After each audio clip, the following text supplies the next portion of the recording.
When a world leader like Vladimir Putin says something like this, it's not just talk. The stakes here are, well, astronomically high. We're not talking about the next cool app for your phone.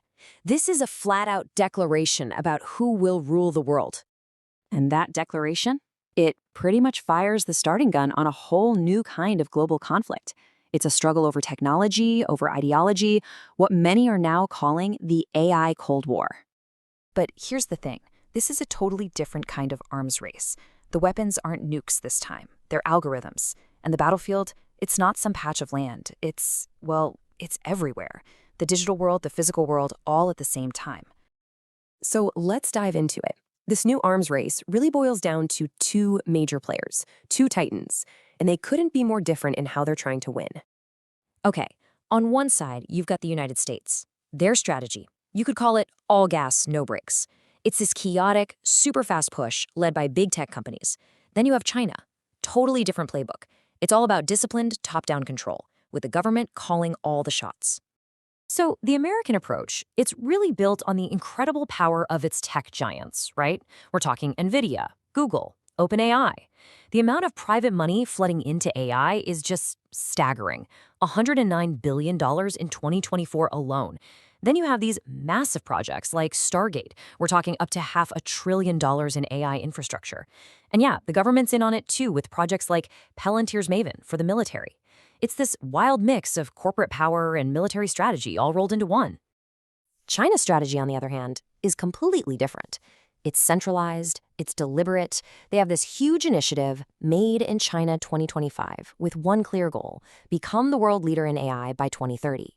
And how are they going to do it? Well, they're leveraging their single biggest advantage: data. I mean, think about it, 1.4 billion people and way fewer privacy rules. That gives them this ocean of data to train their AI on. And it's all bankrolled by the state with things like the $45 billion big fund for computer chips. So you've got these two titans locked in a race. But make no mistake, this isn't just happening in boardrooms or data centers. The real conflict is playing out on a brand new kind of battlefield. And it's completely rewriting the rules of war, a rule book that's been in place for centuries. For as long as anyone can remember, military thinking has been simple. The side with the better tech wins. A smaller, more advanced force can always beat a bigger, less advanced one. Quality over quantity.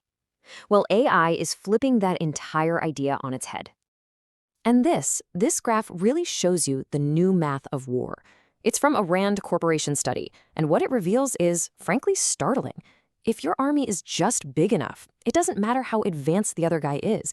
You can just overwhelm them. And with AI, suddenly, building a massive army of cheap, autonomous weapons isn't just possible. It's a terrifyingly real threat. So let's think about what that actually looks like. Picture this.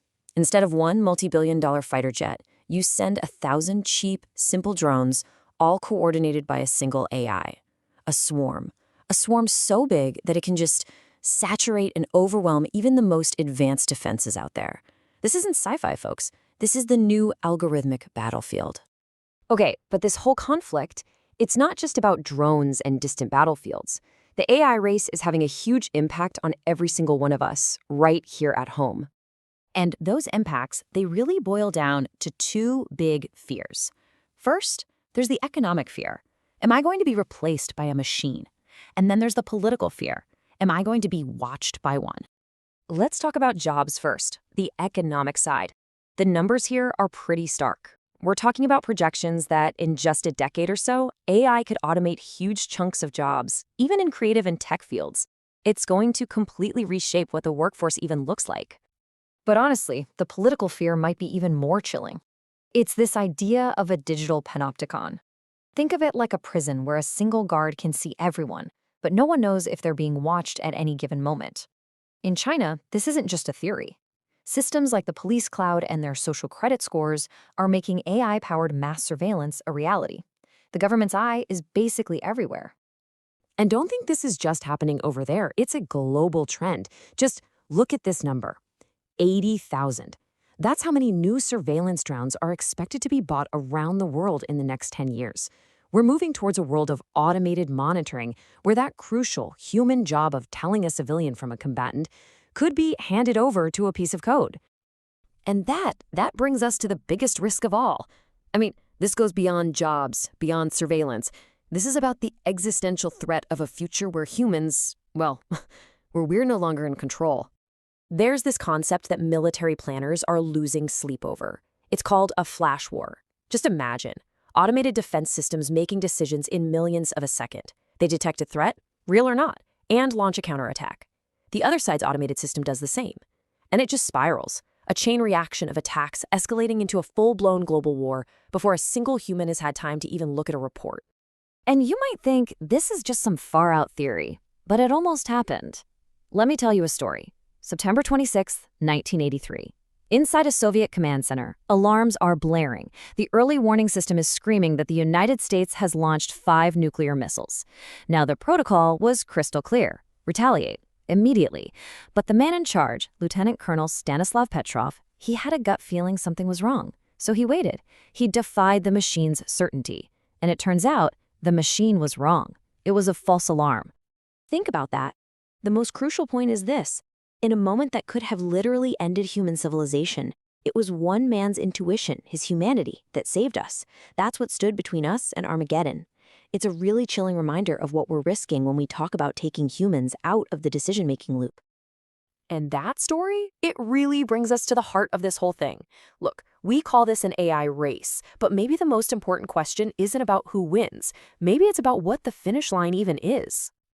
Because maybe, just maybe, who's winning is the wrong question to be asking. The real question we have to ask ourselves is about our priorities. What's the actual goal here? Is it just about beating the other side no matter what it costs, or is it about making sure we stay in control of a technology that could literally change what it means to be human? And that right there, that's the dilemma at the very core of this AI Cold War. Is there a way to cross this finish line, to win this race, without leaving our own humanity behind? Without abandoning all those things, intuition, wisdom, empathy that guy in the Soviet bunker relied on? So here we are. We have 2 very different ways of running this race. You've got the US model of all gas, no brakes, innovation at any cost. And you have China's model of total state-directed control. So the question is, which approach carries the greater risk for the world? That's something we all need to start thinking about, and fast.